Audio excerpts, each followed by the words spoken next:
expeditions that animals have gone on themselves. So our next talk, Alien Invaders, looks at what happens when animals go on adventures of their own to new islands and new parts of the world, and what happens when they get there. Following that, we're looking at an adventure in time about dwarf elephants, when elephants arrived in the Mediterranean islands and shrunk down to tiny little things about this big, which is very interesting. That's in a month's time. But tonight's event, we're very, very excited to have back the chaps from the Centre for Zoology, which is the world's largest, most important, biggest, best professional institution dedicated to cryptozoology, the study of hidden animals, which I'm sure John and Rich will tell you more about. Can I ask, for any of those who are here, who have been here before, can you raise your hands if you came to Rich and John's last talk last year? I think that's probably exactly the same number as put your hands up last time. You realise, Ashby, you've just ruined my opening line. I'm sorry. Well, I'm going to ask you at the end of this, my colleagues have some feedback forms, which they're going to ask you to fill in when you go up to the museum for a glass of wine after the talk. I just want to show that the feedback definitely works, because all of our feedback says bring back the guys from the CSO, which is what we have done. And so feedback works. Yeah, but we got repetitive strain injury writing out all those forms. Well, indeed, we're very lucky to have here tonight Richard Freeman and Jonathan Downes from the Centre for Zoology, who last time gave us an introduction to cryptozoology, and this time they're going to be talking about how one would go about planning an expedition in search of hidden animals, a cryptozoological expedition. But also, last time they were here, they launched their latest summer expedition from summer 2008 in search of the Almasty, which is also they'll be reporting back their finds from. So I'd like you to welcome John and Richard.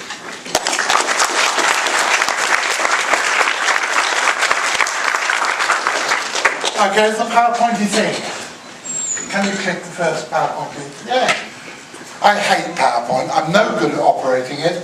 Usually when I manage to program something in it, all the pictures come out the wrong way around or upside down.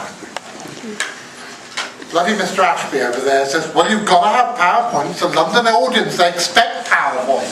So you've got PowerPoint. You've got 3 pictures and 2 of them are the same.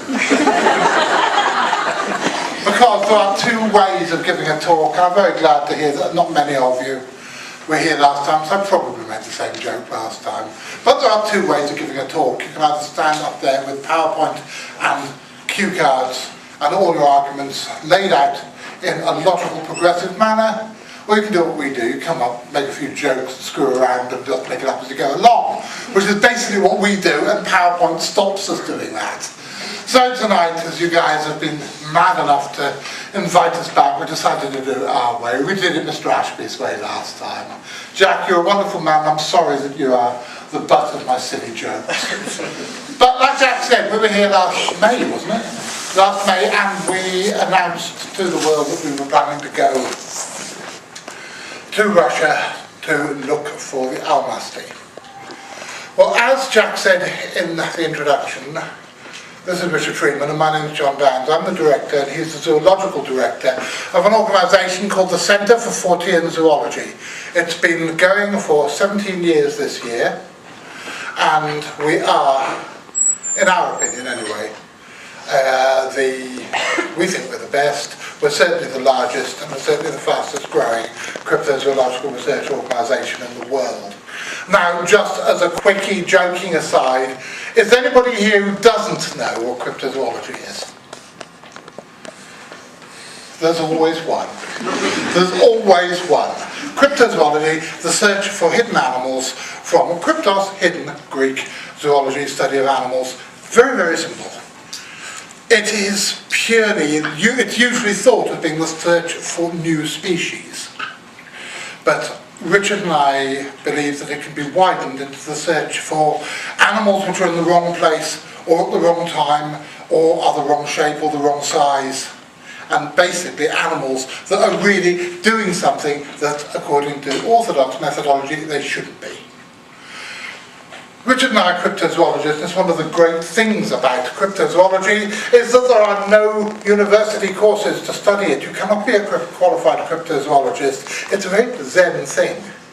You are a cryptozoologist by saying, dude, I'm a cryptozoologist. And there's an awful lot of people on the internet who say, dude, I'm a cryptozoologist. There are very few people who actually go out and nail their cryptozoological colours to the mast. Those who do are usually flamboyantly late, like Mr. Hare, who's just walked in there. And I'm very happy to see that there are several of our veterans of expeditions here in the audience tonight, and I'm sure you'll all be able to talk to afterwards. But basically, we are the world's largest cryptozoological research organisation, and I'm getting older and my health is failing, so these days most of the daring do fieldwork expeditions in foreign lands are led by this man, who is one of my two best mates who I have lived with, but not in the biblical sense, for the last 10 years or so, and who, how many expeditions have you done now so far, Richard? You or Chris have led 7. Let's say we've done Thailand, Sumatra, Mongolia, West Africa, Guyana, and Russia. 7. The 7 plus I've done another 6 or 7 myself in the last 10 years as well. But there are 7, that's what we're talking about tonight, with the core team. And just to introduce you to some of the core team, Mr. David Archer, wave. Dr. Chris Clark, wave. John Hare, I've already taken the piss out of you, but you can wave. Those 3 and Richard are the core team that have been all over the world doing stuff. Now tonight, for the first quarter of an hour, 20 minutes, Richard is going to talk about, first of all, what happened on the last expedition. You all know that we were here last year saying we're going to have an expedition. Richard's going to talk about what happened, what the expedition achieved. Then he's going to talk about how to set up an expedition. Then I'm going to come back and talk some sort of politically motivated agitprop to you all. So over to Richard. You've got okay, of course, yeah. Me and machines, no, it doesn't happen. Can you hear it? Can everybody hear me okay? Yeah. Fantastic. Yes, as John said, last summer we took an expedition into the Caucasus Mountains to a region called Kabardino-Balkaria, which is in western Russia, quite near the borders with Georgia. And I've only got about 15-20 minutes to précis what happened, so I can't really go into the sort of detail I'd like to. Even in an hour I can't go into detail I'd like to. But the latest 40 Times, the one with Darwin on the front, has got quite an extensive report written by me of what went on in this expedition, so if you want to know more you can read that, or you can come and ask me some questions in the museum afterwards. There was a group of us from England who teamed up with some Ukrainian and Russian scientists, including Gregory Panchenko, who's a very well-respected biologist, now based in Germany, but of Ukrainian extraction. He had actually seen the Almasty on 2 separate occasions in the past. Now the Almasty is sometimes called the Russian Yeti, but that's quite misleading. It's a creature quite different to the Yeti, much more man-like. It's supposed to stand between 6.5 to 7 feet tall, be immensely powerfully muscled, have a thick brow ridge, powerful jaw, little or no chin, very little neck, broad shouldered, covered with shaggy hair everywhere except the face and the chest, and have a long mane of hair flowing down the back. It doesn't use fire, as far as we know. It only has very primitive ape-like tool use, such as using rocks and clubs and so forth. Gregory saw one back in 1988 on a remote farm, where he actually hid out all night waiting for this thing. The farmer had told him it came at night and played about, almost like a child, with the mane of a very old mare and plaiting it. And he was hiding in some straw when this thing turned up, and he watched it for about 10 minutes from only about 3 metres away. On another occasion, he saw what he believed to be a young Almasty by a completely different abandoned farm near the town of Neutrino, and we'll come back to that a little later on. Our first port of call was a place called White Rock, which was a series of cliffs and mountains in the Lesser Caucasus. And we set up some camera traps there, and Gregory had already found what he believed was possibly part of an Almasty's skull. It was human-shaped, but very much thicker. Now, it wasn't a whole skull like this. It was broken shards which appeared to come from the back part of the skull. So we bagged those up for analysis when we got back to England. Camera traps revealed nothing, but we had some interesting campfire conversations while we were there. And Gregory told me about some of the accounts of the Almasti he'd heard. They're quite interesting. Unlike the Yeti, they seem unafraid of people, and they will approach human habitation on occasion. They seem to associate humans with food. He told me of interviewing one farmer who said one of these creatures had killed his large guard dog with a club and just walked nonchalantly into his house, picked up a large Bulgarian cheese and made off with it. What it would want with a Bulgarian cheese, I don't know. It looks and tastes like rubber. It's nice ghastly stuff I've ever eaten. Another occasion, he told me of a farmer who had actually thrown a rock at one of these creatures because it was wandering around near his food store. He said it then walked to the back of his house and a massive rock came sailing over the house, narrowly missing him. So the creature had got pretty ticked off that it had a rock thrown at it and threw a rock back, and this was a massive rock. And apparently in the morning it took 2 full-grown men to move this, so to give you some idea of the strength of this creature, it had heaved this rock right over this guy's house. And there was many anecdotes like this. Gregory has been in the area since the early 80s, and he's interviewed literally hundreds of people. So we moved on to another place, much closer to the borders with Georgia, where we had heard there was supposedly a body of one of these creatures that had been killed under a landslide in a mountain. And the guy that took us up there, who supposedly had found this body years before and said it was still up there somewhere, was dressed in just some slip-on shoes, a light shirt with the sleeves rolled up, ordinary trousers. He said it was about half an hour's walk up this mountain. So off we go up this mountain. We get finally to the snow line, and I'm thinking, yes, this is the place. Here it is. It must be here. Then we keep on walking, and we keep on walking up this mountain until we reach a very large boulder, the size of a small house, with plaques all over it. And I'm thinking, what on earth is this? And I go up to it, and these are all people that have died on this mountain, which is notorious for being utterly, appallingly dangerous. Now, we had no climbing equipment because we were told it was a half-hour's jaunt, not at the top of the mountain. It was supposed to be like low down on the mountain. But we were all sort of dressed like we were going for a Sunday afternoon stroll in the park. We were going to the top of a highly dangerous mountain which had killed about 24 people. Halfway up, I slipped down a great sheet of ice, and I was falling down it on my stomach and narrowly escaped falling 300 foot onto jagged rocks.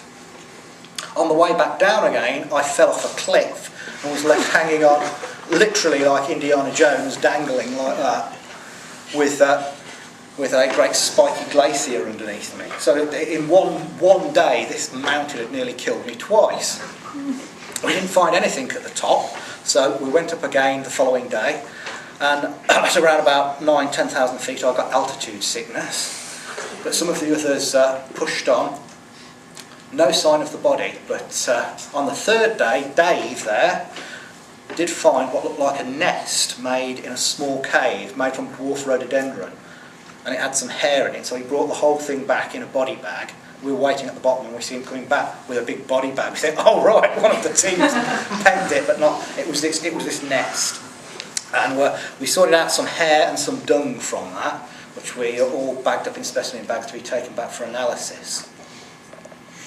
One of the most interesting places we went to was a small town called Neutrino. It was a very odd place where we saw a cow eating a fire, but that's another story. About 3 miles from Neutrino, there's a small abandoned farmhouse. In the early 70s, it was alleged to have been the scene of a triple murder, and it's been locked up ever since. About 5 years ago, 3 shepherds were hanging out there, just using it as a place to drink, and they were on the veranda. The building itself is 3 rooms side to side and an L-shaped veranda running around it. And according to the story, a massive male almasty walked onto the veranda, opened the door at the end, walked onto the veranda, walked up to one of the shepherds, picked him up, moved him out of the way, carried on walking to the end of the veranda, jumped off and disappeared. And this was the place where Gregory and another one of the Ukrainian scientists who was with us, an archaeologist called Anatoly, had both seen what they thought was a young Almasty several years before. So we decided to set up some camera traps there and stake it out overnight. Anatoly brewed up some red wine and honey because the smell is supposed to attract the Almasty. We all set up positions and just stayed there staring out into the darkness and the stillness, being deathly quiet hour after hour. Now, at one point there was a strange noise like the vocalisation of a bird. Now, Gregory Panchenko, when he saw the Almasty in the other farm back in the 1980s, he said it was smacking its lips, making a noise, and then making weird little twittering sounds like a bird. So at this, my ears pricked up. One of the camera traps goes off. Then silence again for hours and hours and hours. So we go inside to warm ourselves around a little stove for a while. Old Dave there falls asleep, and myself and another colleague called Adam Davis are sitting by this stove. Anatoly, when the camera went off, went to investigate and didn't return. We were waiting for him for hours and beginning to get worried. As he fell over in the dark, has he been attacked by a bear? Anything could have happened. We were crouched around this stove, warming ourselves, and the door to this room, which was about 7 feet tall, was about 3-4 inches ajar, and there was starlight and moonlight streaming in. It was quite a clear night. Suddenly, we hear a deep guttural vocalisation out somewhere in the grounds around this old farmhouse. The nearest I can get to it phonetically is sort of boom, boom, boom, boom, but much deeper and more throaty. And I turned to Adam and said, "Did you hear that?" And he nodded. Then suddenly something walked along the veranda. And whatever it was that walked along the veranda was tall enough to block out the starlight and the moonlight up to a height of 7 feet. I said, "Did you see that?" Nodded. We grabbed our cameras, went rushing out. All we found was silence and darkness. Was it an Almasty that walked along there? I don't know. I can't say that it was, because we didn't see anything. Only something very big that passed that door, by that door about 30 seconds after a strange vocalisation. In the morning, we have a good look round. We find Anatoly. He's in one of the outbuildings. We decided to set up camp in there. All the camera traps revealed was just wind moving the trees. Nothing. We interviewed a number of people that had seen the Almasty face to face, and we were very, very impressed with them. One of them was the deputy head of Elbrus National Park, and he said about 8 years ago he had lost some sheep and was walking through the woods trying to find them. It was about dusk, and he saw what he thought was a cow lying down in the half-light, and he said suddenly this cow seemed to stand up, and he thought, oh, it's a man. He looks like a very big man. He was still in silhouette. And he shouted out to this man in Bulgarian, "Have you seen any sheep go by?" No answer. So he shouts out in Russian, "Have you seen any sheep go by?" No answer. He gets closer, and you see the thing has got a high domed head. And suddenly he realises he's looking at an Almasty. So he thinks, right, I'm not going to panic. I'm going to walk away slowly, get my uncle and bring him back to show him. As he's walking away, he looks back and he sees the Almasty running off up the mountain. An old couple we interviewed just 1 year ago, the man said he'd seen a young Almasty actually in his backyard in this almost suburban area. A stone was being thrown repeatedly at his window, and he thought it was his son, and he called out to his son, "You're coming in, the door's open." When there was no answer, he looked out and saw what at first he thought was a small sack of wool at one end of the garden in the dark. And he saw it move and stand up, and he saw it was a young Almasty. He said he estimated it to be about 5 years old, and he thought it was after food, so he brought out some bread and offered it to it. And he said he didn't get a good look at the face, but when it lifted up its hand to take the bread, the hand looked very human and the skin was pale. It was hair covered, but the actual skin was very pale. His wife had seen an Almasty back in the 1940s when they'd been banished to Kazakhstan, and she said the creature she had seen was outside her brother's house, and she'd been actually called over to see this thing. When she got there, the children of the family were crying in a corner of the house and pointing into the garden. And she said in the garden there was a creature no taller than herself, but covered in hair. And she said the hair on its head is sort of hanging down over its face, so you couldn't see its facial features. And the way she described it through the interpreter made it sound a little bit like Cousin It from the Addams Family. But she said it was making a weird sort of whistling, twittering sound like a bird, which was a thing we heard again and again. And every so often it seemed to be amusing itself by picking up mud and throwing it against the side of the house. And it was there for over an hour, while the people inside the house were just terrified. But the creature wasn't seemingly aggressive, it was just amusing itself. Another very old man we talked to said his father had seen one in the 1890s, actually in his house. A part of the house had become structurally unsound, the ceiling had fallen in, and he'd gone into this part of the house around about noon and found a young almasty sitting in a chair, and he said it was covered with brown fur. He said its eyes were red, but not red as in glowing, red as in sort of very venal. It had brown wrinkled skin, thick brow ridge, and he said when it saw him it threw its head forward, and once again this mane of hair fell down obscuring the face. Instantly he shut the door and ran to tell his parents, but they'd gone. When they came back, the creature, whatever it was, had gone. And we talked to so many witnesses, and they seemed amazed that people from the outside world were actually interested in what they'd seen. They didn't seem to think it was anything that fantastic, and they wondered why scientists from overseas were interested, because to them it's just another creature. Well, they look on it as a human, a very primitive form of human. And they were just a handful of the people we talked to. Another man had seen them in family groups on several occasions in the same area, and he'd even seen one hanging around this abandoned house. Like I say, they seem to be attracted to human habitation. So I think if anywhere in the world there's going to be any contact or any good solid proof, it's going to be this area, the Caucasus Mountains of Russia, because humans and almasty have been living cheek and jowl for such a long time. It seems this thing isn't as fearful of humans as it is elsewhere. People seem to accept it, and sooner or later I think we're going to get some evidence. What is the almasty? Well, it's radically different to the yeti. It's a good deal smaller, much more human-like. The yeti, I think, if I were a betting man, I think is a form of great ape, possibly something evolved from, or even a surviving strain of Gigantopithecus, a giant Pleistocene ape related to the orangutan. So what is the almasty? Now, the Ukrainian and Russian scientists, back in the 40s, 50s and 60s, seemed to think it was a surviving form of Neanderthal man. But that's gone very much out of fashion now, because we know Neanderthal man was very sophisticated. He had fire-made tools, had some concept of religion. A lot of people now think it's one of these, a Homo erectus, a surviving strain of Homo erectus. Gregory himself thinks it's a surviving strain of Homo erectus. This is the species that begat us, begat the Neanderthal, begat the teeny little Homo floresiensis. I have some problems with this because the skull is basically the wrong shape. The skull of the almasty is much higher, it has a much bigger sagittal crest here, giving it this domed appearance. So I think it's another hominid. It's another species of hominid that has evolved from Homo erectus. It's just one that we don't know about yet. We didn't know about Homo floresiensis until a few years ago. This is another one we don't know about, but it's still out there. And that, for my money, is what the almasty is.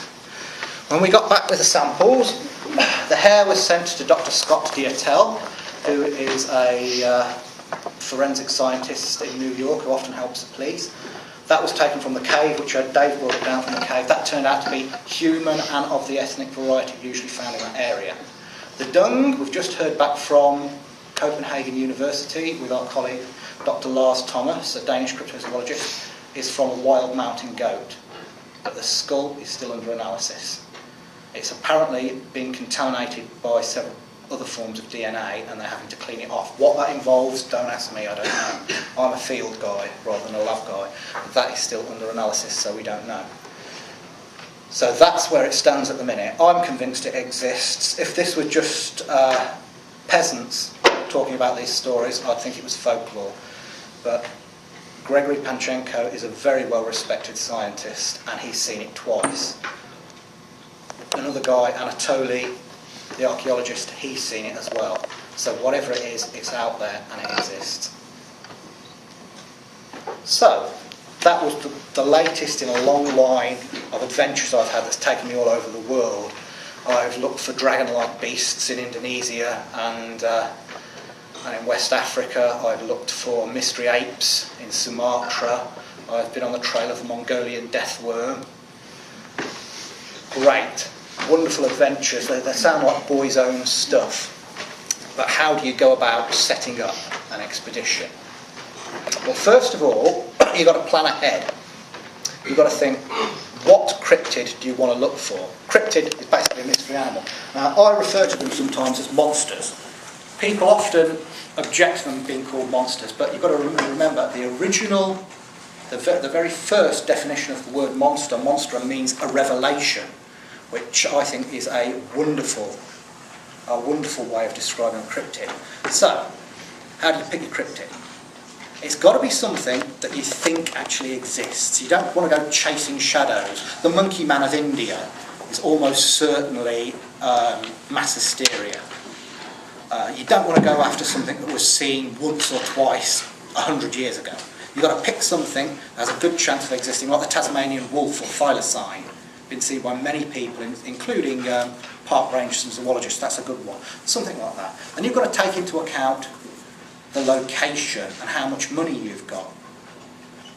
Can you afford to go to the middle of the Congo, which takes a big expedition with lots of bearers and so forth? It's another consideration. Then you've got to consider who are you going to take, how many people are you going to take on your expedition, and what can they bring to the expedition. You don't want to take people just because they're your friends. They've all got to be able to do something. So, plan ahead, try and make the best of your time when you're there. Funding, that's the biggie. It all comes down to the green folding stuff, and that is the hardest part of any expedition, is the funding. In the past we've tried to get funding from TV companies, but it's like getting blood out of a stone.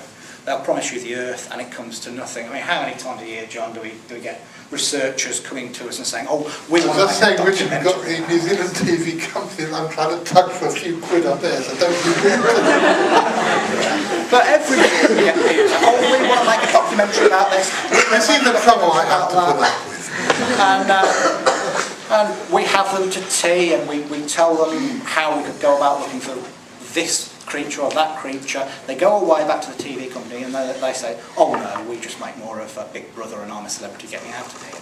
They really wanted at one time, believe it or not, it was talk that me and Richard would go to Mongolia to camp out looking for the Mongolian death worm with Robbie Williams and Jade Goody. Christ on a bike. They wouldn't be coming back again. But then again, every man has his price, and our price is much lower than you might think. Now, if it was Mongolia with Winona Ryder and Christina Ricci, I could have gone for it. Richard, enough of this appalling sex. Anyway, well, You know my wife is always telling me about this. funding is the biggie. We tend to fund our own expeditions. We do this by publishing our own magazine, Animals and Men, which is a quarterly. We've got our own publishing company, which has knocked out 50 books now. We do 47 lectures. exact, but it'll be 50 within the next few weeks. We do lectures. We do a little bit of television now and again, but we fund it mainly from our own pocket and our own members. I mean, Dr. Chris Clark, he has been the most philanthropic of our members so far, and he's footed the bill for several expeditions, which is very good of him. So funding's the biggie. Don't look for outside funding because you're more likely to find your monster than you are to find your outside funding. Save up, do it yourself. On the other hand, we're in the process of trying to become a charity, and we've been turned down twice, and it looks like we're going to actually be able to pull it off this time, and I hope by the end of the year we're going to be a charity, and then there's an awful lot of money floating around in grant-assisted trusts, which we are going to be able to get hold of. So, when Richard says don't look for outside funding, I very much hope within the next couple of years we'll be in a position that we will be able to fund expeditions from people outside who come to us for funding, because that's what the whole idea of the CFZ always was. So it's, although at the moment still there is no funding body, I sincerely hope that within the next year or so there will be. Sorry to interrupt. Yeah. Well, trying to get TV to sponsor you is like banging your head against the wall. There's a. We all know they've got lots of money and no credit crunch in New Zealand. There's a guy who does an appalling show called Monster Hunter, an American guy. They send him around the world looking for things. He's there for about 3 or 4 days, doesn't see anything, comes back and says it can't exist because I haven't seen it. He's got wonderful equipment that he just wastes, and the whole thing is a complete joke. If that show was done properly and they took time over it, it could be great.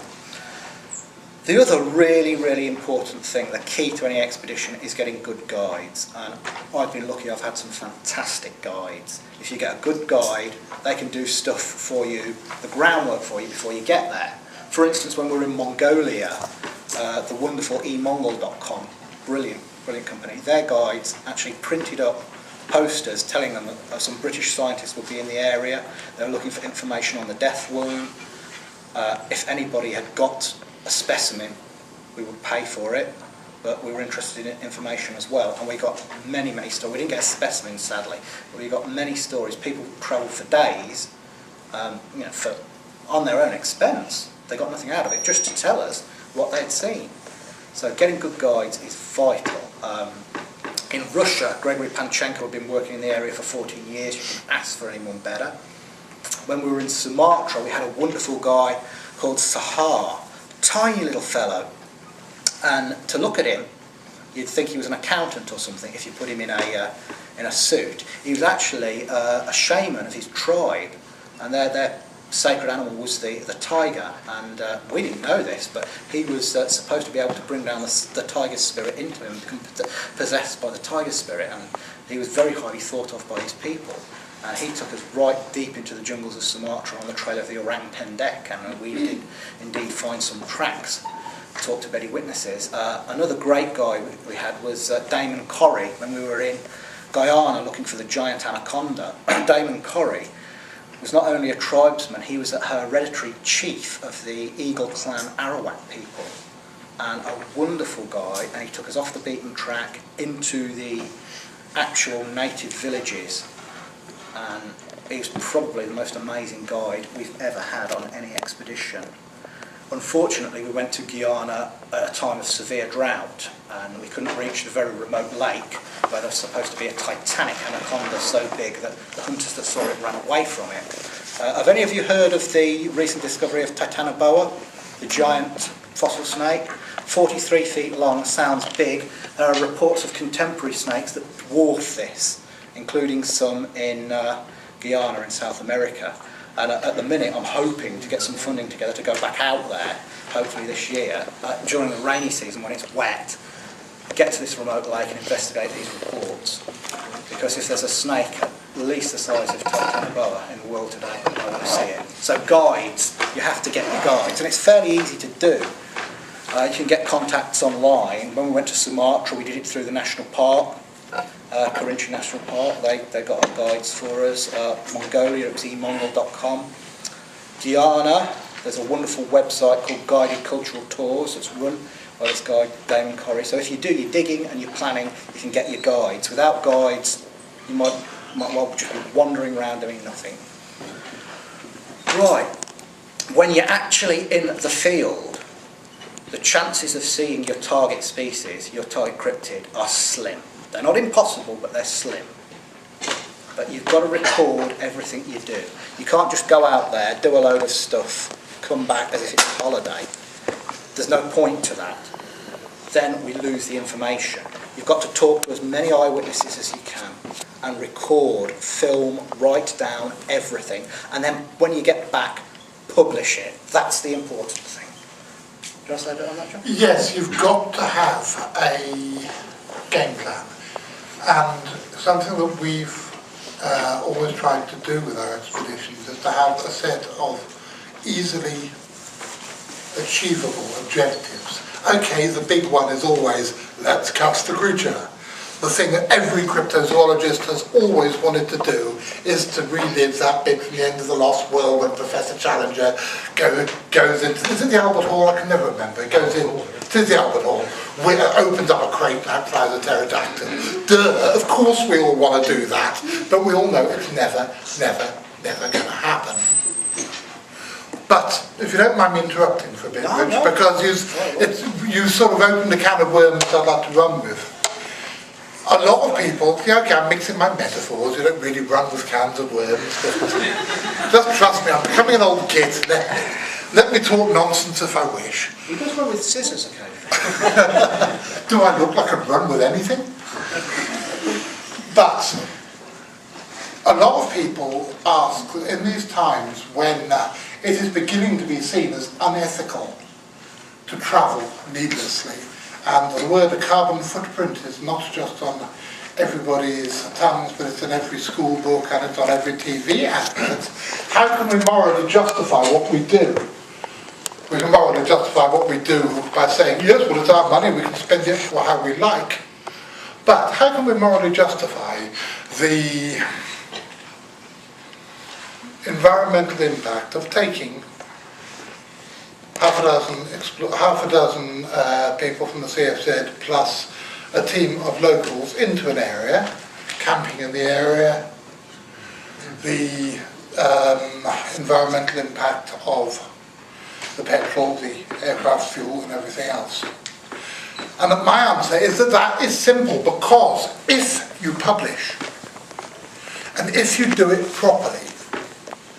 Now, I have often been accused of using these lectures as an excuse to have a pop at people I don't think are doing something properly. Well, I ain't naming names, but there are people who go to these places, they have a wonderful holiday, they come back and put a few pictures up on their website, they say, we've done an expedition to look for so-and-so, and you never hear anything about it again.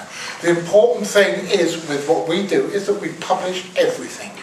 And we have never yet done an expedition that hasn't come back having significantly added to the sum total of human knowledge about whatever the particular cryptid the expedition was looking for, and usually several other things that we didn't even know existed before we went there.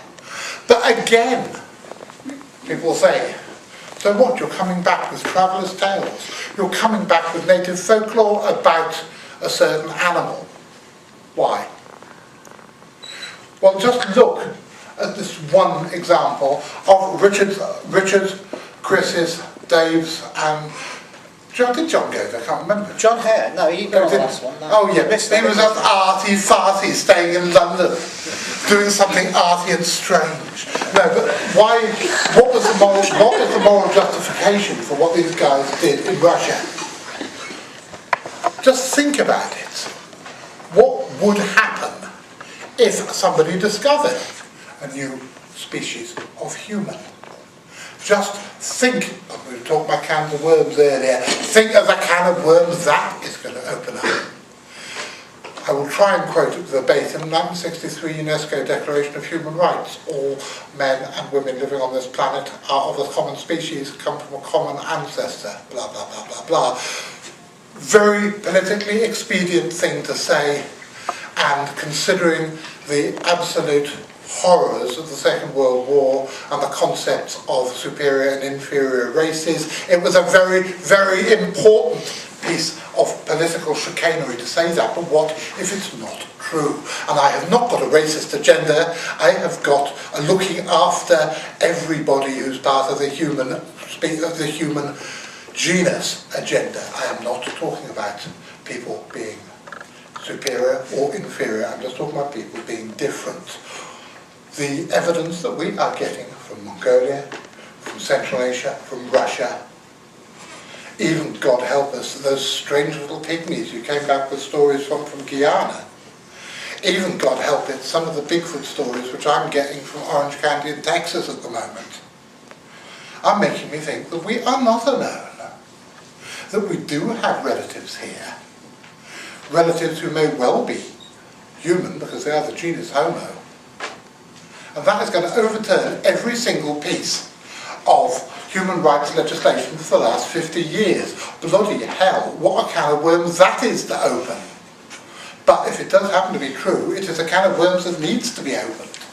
Over to you, Richard. I'm just as interested in finding a 2 foot 18-inch long new species of worm lizard in Mongolia than I am in finding new species of hominid. It's all interesting to me. All new species are interesting to me. So they don't have to be big and scary and spectacular. They just have to be unknown. And I'm a zoologist, and today there are just too many armchair zoologists who will sit and pontificate about what can and can't exist without ever having the balls to go out and actually look for them. These aren't holidays. I said earlier, you come back from having a wonderful holiday. Well, truth be known, I nearly died 4 times in Russia. I nearly got swept away by rapids as well. I've been attacked by spitting cobras. I've had my genitals covered in ticks in the Gobi Desert. One lovely night in Sumatra, one beautiful night around the campfire in Sumatra when we were looking for orang pendek. Between us, myself, Dr. Chris Clark and John Hare picked a total of 100 leeches off our legs, and I still bear the scars. I won't be showing you the slide of the mosquito scars from South America on my backside, because it's quite the most appalling thing you've ever seen. Richard, you came back from South America very proud. You wanted that to be the CSA Christmas card. Possibly the toughest thing I ever did was South America, because we went during the dry season, and it wasn't jungle where we were, it was grassland, and I suffered from heat stroke terribly, and it was the most gruelling thing I'd ever done. Walking a few hundred yards felt like running 10 miles. It was appalling, and at night we were just eaten alive by mosquitoes and these little things called vine flies. Terrible. So we suffer for this, but it's worth it. It's worth it to go on the track of unknown animals. And don't go into this lightly. Nobody ever made money out of cryptozoology. Cryptozoology devours money, brings you scorn from armchair scientists, and at the end of the day, you probably risk your life for very little. But you have a life of adventure, and I think that's a good enough payoff for me. And I tend to agree with you, Richard. That's something which has come to all of our notice just in the last 6 months. Richard usually finishes the talk by saying he's had a life of adventure. Everyone claps and we'll go home, because that's true. But in the last 6 months, the whole game has changed, because we've been getting involved in doing school visits and having kids come and look around our museum, and the conference we do in North Devon each year has become a truly community-based event. And we've started doing community projects, just community projects with kids from the ages of sort of 10 till 20. The thing that we have found out, something which I really hadn't realised, everybody I know who's involved with cryptozoology got involved with cryptozoology because they were interested in animals in the first place. And everybody I know of my age, give or take 10 years, who got involved in this field, they started off because at the age of 6 they had a jar of tadpoles on their bedroom windowsill, or they collected caterpillars, or whatever, something like that. These days, it's illegal to have tadpoles on your bedroom windowsill. And kids just don't know it is. Wildlife and Countryside Act, you are not allowed to remove or move any frogs or toads of any tadpoles, adults or spawn. You're not even allowed to take them from your garden pond and put them into a tank. I didn't know this until the other day, and it absolutely bloody horrified me.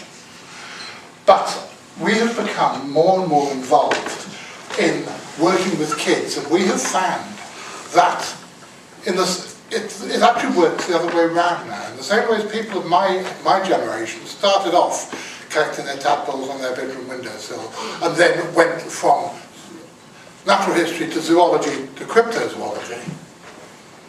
An awful lot of kids now, and I use kids, I'm not being disparaging, but kids, early 20s and under, don't have that backgrounding in natural history. They don't do stuff in the countryside, quite possibly partly because it's illegal, partly because it's not in the national curriculum, partly because the national curriculum seems to be aiming people to pass exams, not actually to learn anything, and partly because the whole social mores of Britain has changed appallingly over the last 30 years.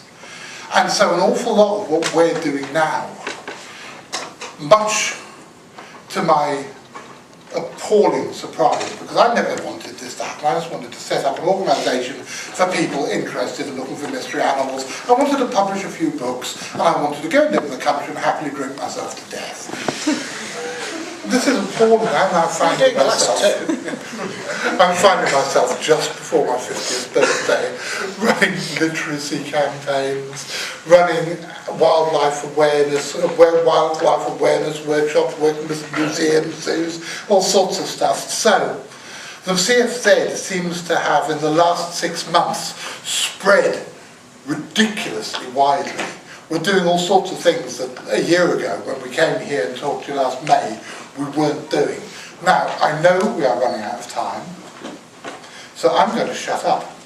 But what I am going to do is to throw it open to you guys for questions, and if you want to afterwards come, we have got some information leaflets. You can talk to me, you can talk to Karina. Can you wave to everybody? My lovely wife Karina, you can talk to Richard, and you can talk to the other guys from the CFZ who are around. And if you want to take us down the pub and buy us alcohol afterwards, then you might be able to help us, help me at least, achieve my ambition of managing to drink myself to death in the cause of science. So thank you for having us, ladies and gentlemen. God bless. And now, questions. Someone asked me a question. Sir. Hey, look, I was just curious what you thought that recently that Bigfoot that was... Hang on, you're from the media. Oh, yeah, I am, sorry. No, not that you paid me for. No, of course, come on, go for it. Just being from New Zealand, there's a big story even over there about, the Bigfoot that was on ice. Oh, yeah. I'm just wondering what you guys thought about when you first heard that story. well, Bullshit. I saw it for Complete matter. this has happened several times, right? I saw this supposed Bigfoot, right? And the story was these guys had it in a meat locker or a freezer or something for a couple of months. But all these supposed entrails were bright pink. Now, do you know how fast entrails discolour after death when you freeze them? They'd be grey. Right. So it's obvious that their story was rubbish. Well, also, the protruding tongue was obviously that of an ox. They'd just got a Halloween costume, admittedly a quite nice Halloween costume, and filled it full of offal. It didn't help, but it also didn't help that within, I think, 2 days of the story first coming out, we found the website selling a Halloween costume. So in the admittedly hypothetical situation of a hypothetical and of course non-existent American cryptozoologist saying, oh gee, I think this is probably the real deal, tough. Next question. Can I ask naive questions? Because I'm an artist, so this isn't my field, but this has been fantastic. I want to know, when you went to Russia, how big an area did you look into? Yeah. So what I'm trying to say is how many actual, I don't know, single, I don't know what you call them again. Witnesses? Yeah, well that's what I'm trying to say. How many witness accounts have you got? So how many actual, in that area? In that area? So population About 17, and we were there for 3 weeks. And how big an area? Quite large. We're dealing with the Greater Caucasus and then a smaller arm called the Lesser Caucasus. And that's just one area of Russia. But this particular area that abuts onto Georgia is a hotspot. The Gregory Panchenko, who's the Ukrainian biologist who's been studying them for 14 years, he thinks the population is on the increase there. That's what I was trying to Because there are lots of sightings of youngsters and family groups, whereas before they were just getting sightings of solitary individuals. And also, is the population changing because of, is it like climate change and they're coming down off the mountains? I don't know. Well, nobody knows for sure, but he seems to think it's because people don't generally act aggressively towards them in that area. They don't shoot at them and things. So the creatures are losing their fear of human beings. So they're more willing to approach human habitation. Because that's quite a change, isn't it? I grew up in North, there was a lot of black sharks, the big black panther-type animals that have been around forever. That's dying out. It used to exist a lot, even in the last 20, 30, 40 years, it's dying. But this is something that's growing. There are no doubt there are big cats in Britain. They've been captured, for God's sake. Yeah, but black shark, it's a changing cultural archetype. It was the great dog, and then it got tied into led into the shug monkey further down south as you go into the Suffolk border, which is something which is supposed to be a weird mixture of ape and dog.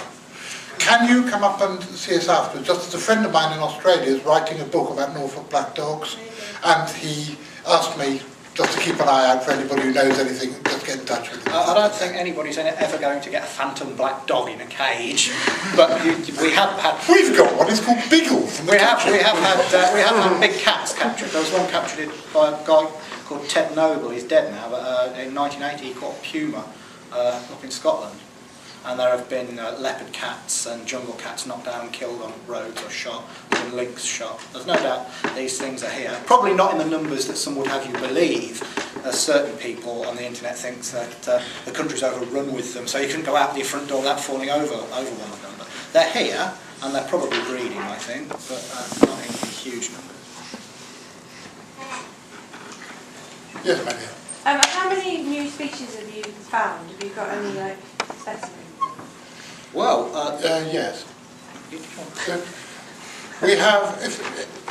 This probably sounds like I'm making a shameless plug for our annual convention, but if you ever come to our annual convention, which is priced very reasonably in advance at £20 for 3 days, and it's actually the only zoological convention in the world which starts off with free booze in my garden. It actually is quite good because we get a couple of cases of champagne and some tequila from the local parlour. So, at North Devon, my dear, I have all the information here. My lovely wife and a Diet Coke sign you up for advance tickets.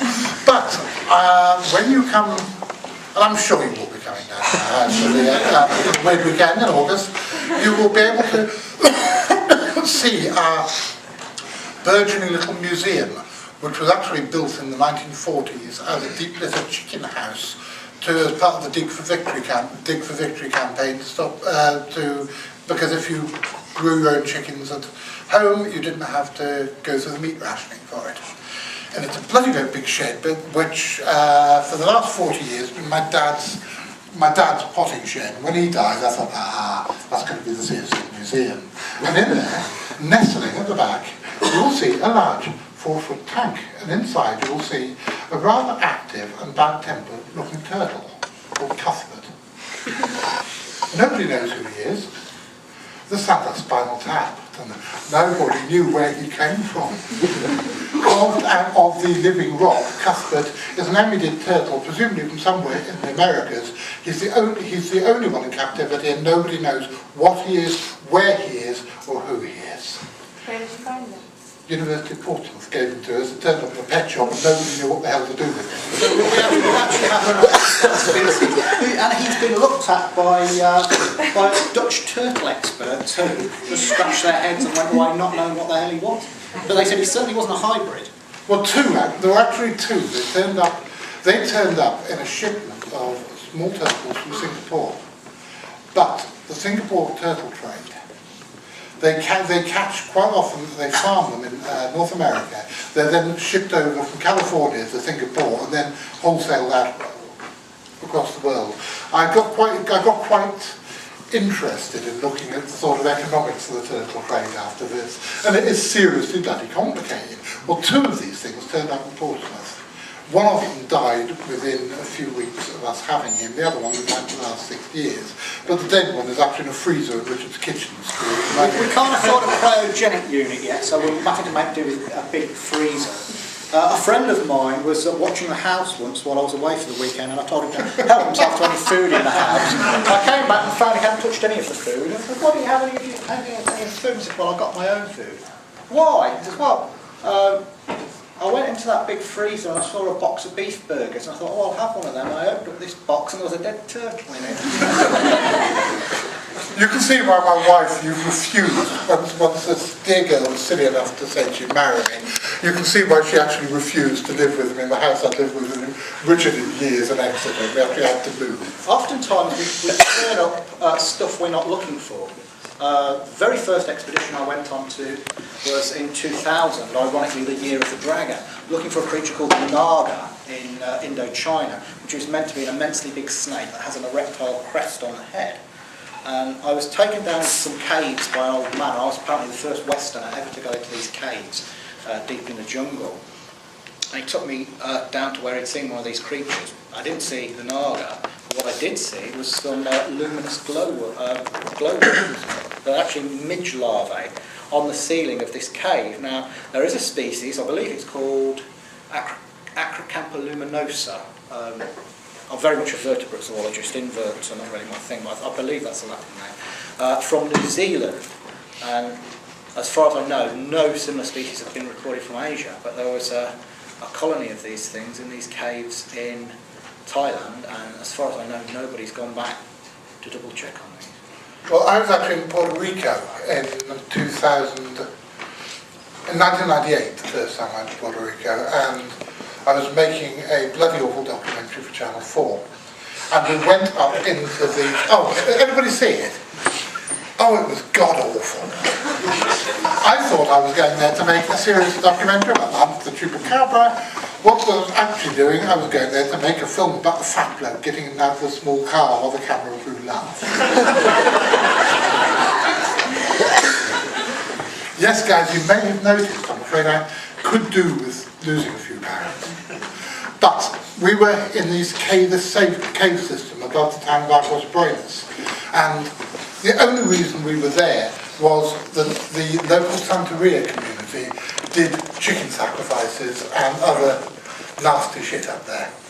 And they wanted me to film, okay, fat bloke going to a small cave, but they wanted me to film me saying, this could be the place where the chupacabra lives, deep inside the living rock of the satanic cave. They didn't pay me enough, so I didn't quite do that. But when I was inside of the living rock of the satanic cave, I found some snails. Now these were really, really, really weird little buggers. I will share this with you guys. I have not properly gone public with it yet, for a number of reasons, mainly because I brought them back on 2 occasions. I'm trying to breed them so I can find more about them and more about how the species works before I go public with it. But years and years and years, has anybody here not heard of Eric von Daniken and a book called Chariots of the Gods? Eric von Daniken was... Is anybody here from the Swiss legal... No, I better not quite. Eric von Daniken wrote some very nice books, jolly nice books, claiming that God was an astronaut, and that actually our planet had been visited by men from outer space in flying saucers, and that every religion in the modern world today was based on race memories of our visitors from probably Zeta Reticuli. I can't remember if it was Zeta Reticuli or what, but they made beeping noises and they had antennae. And this book sold massively. It was followed by a book called Gold of the Gods. Investigations of the Gods. Something else of the Gods. I seem to remember everything apart from Carry On Chariots of the Gods. There were dozens of these goddamn things. But in one of them, I have to admit, when I was about 18, smoked an awful lot of dope. I used to really like reading those. But they were bullshit then, and they're bullshit now. But in one of them, it told the story of some caves in Puerto Rico, where, if you go up there in the satanic caves, you can see a carving of a flying saucer. Well, I went into these caves, I found the carving of the flying saucer, and I also found the flying saucer was this big, crawling up the cave wall underneath. It's this weird little snail, about this side long, that looks just like a spinning top. And it looks very much like a popular image of a flying saucer. And I'm sure that the carving, which I found on the cave, that cave has been inhabited for thousands of years, once had a wooden basket underneath saying, this is where you put the snails because they're lunch. Because these snails are very, very, very closely related to, they're almost identical, but slightly different, to a well-known species of snail that lives in the forest, which even today are a gourmet delicacy, and I've eaten them, they're really, really nice. But the new species that I've discovered are these snails, the flying saucer, satanic cave snails, if you will, are something completely unknown to science. And I find it fascinating how some population dynamics have meant that a plant-eating forest snail that lives up in leaves up in the forest canopy, it's not a ground snail, it's a forest tree snail, has, over God knows how many thousands of years, evolved into a closely related batshit eating snail living in these caves. So yeah, we have found new animals. We haven't found any. We haven't found the Yeti. We haven't been looking Found for the any that Yeti. you were looking for? Yes, we did. We did in quite Yes, a we did. spectacular way. Sometimes monsters can turn up on your doorstep. You don't have to go to South America or Africa or Asia to look for them. A few years back, we heard a story about a place called Martin Mere. 7 years ago now. Yeah, wildfowl reserve in Lancashire, and a creature supposedly the size of a car that had been attacking and eating fully grown swans. I thought, this doesn't sound very likely to me, and it was the silly season, so we thought it was a piece of media hyperbole. So we rang up and talked to the head warden, a great chap called Pat Vivniewski, who died recently. He was a smellifer, and he said, yes, there is something weird in this lake. I've seen it, and it has been attacking swans. So we ended up doing an expedition to Martin Mere, which is not the biggest lake you've ever seen. It's not like Loch Ness, or Loch Morar, or Lake Copenhagen.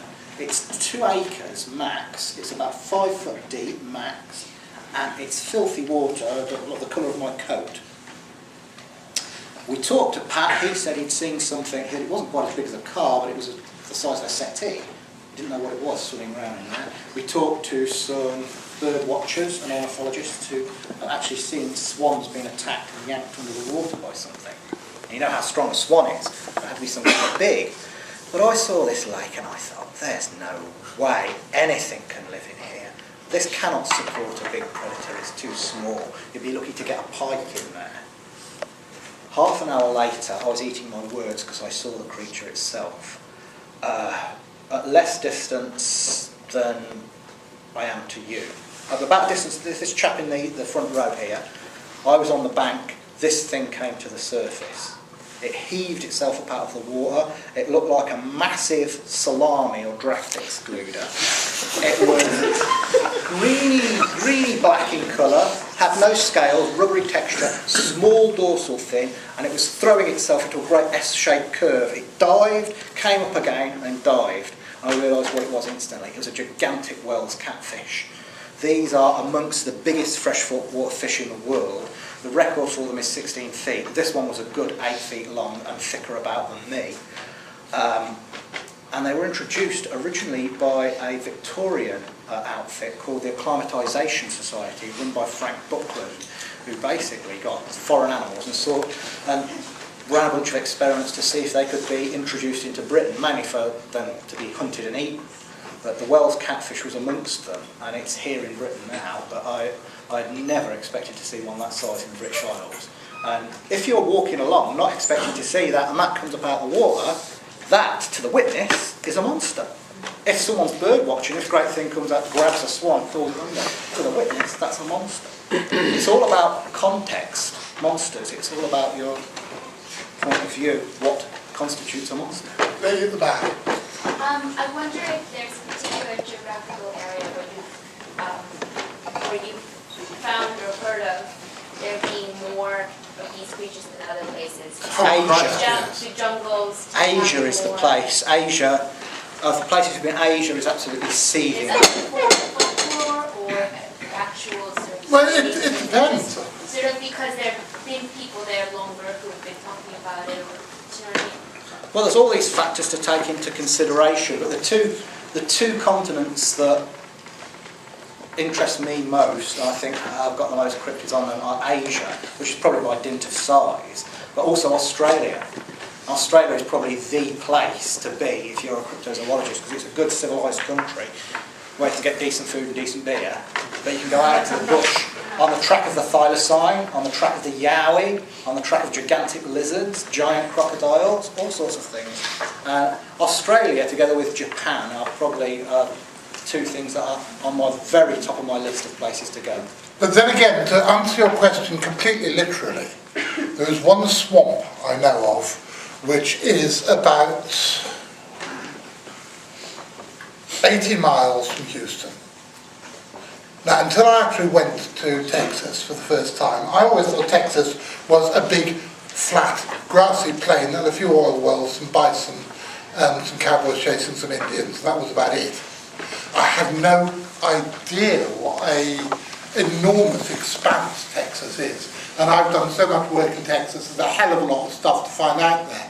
But in this one swamp, where there are Bigfoot type creatures being reported, there have also been giant snapping turtles reported, giant soft-shell turtles reported, reports of the ivory-billed woodpecker, of giant garpikes, and of a giant morph of something called the indigo snake, which is already North American. It is North American snake. And it's supposed to grow up about 9 foot long, 8-9 foot long? Yeah, around about that. Well, there are reports of them being 14 foot long, and that's in one swamp. So, it depending which way you wanted your question interpreted, probably Asia as a continent's got most, but it's the biggest continent. But there are places all over the world where there's more than one set of things to look for. When I went to Guyana on the track of the giant anaconda, we got nowhere near the anaconda because it was the wrong time of year, it was too dry. But we turned up loads of other things. Everywhere we went over this country, people were telling us about encounters with a race of pygmies, completely undescribed. They were said to go naked in the bush, be about 3 or 4 feet tall, pot-bellied, and they all painted their faces red. These have never been recorded anywhere before, but all over Guyana, people have talked about encounters with these little people. We had stories of a type of dwarf caiman, which was much smaller than officially the smallest caiman, which is Cuvier's dwarf caiman. We had reports of something called the water tiger. Before I went over there, I thought this is just reports of the giant otter. Not. It's something completely different. It's not a giant otter. It's not a jaguar. Witnesses are adamant. It's something completely different. And also a creature called the dai-dai, which sounds very much like a relic hominid.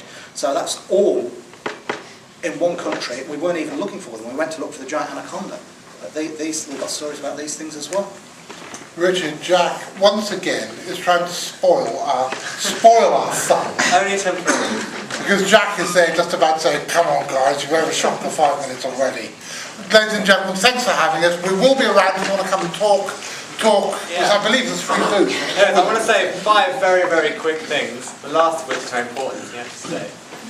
Firstly, as John says, we're going upstairs for a glass of wine in the museum, which is just immediately above us. A glass of wine? A glass of wine.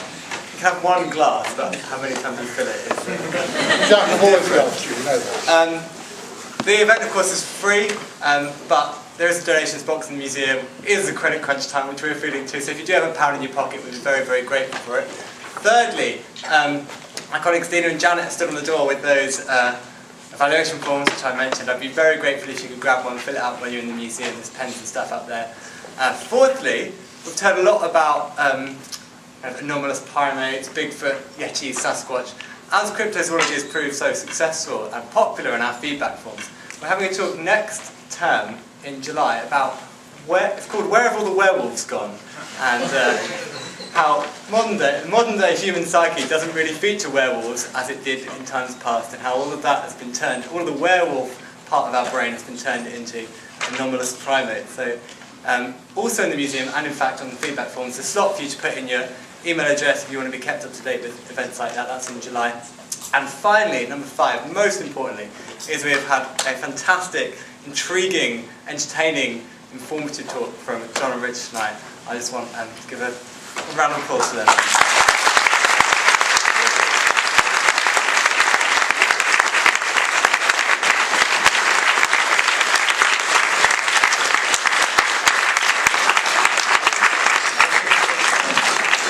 And we've got some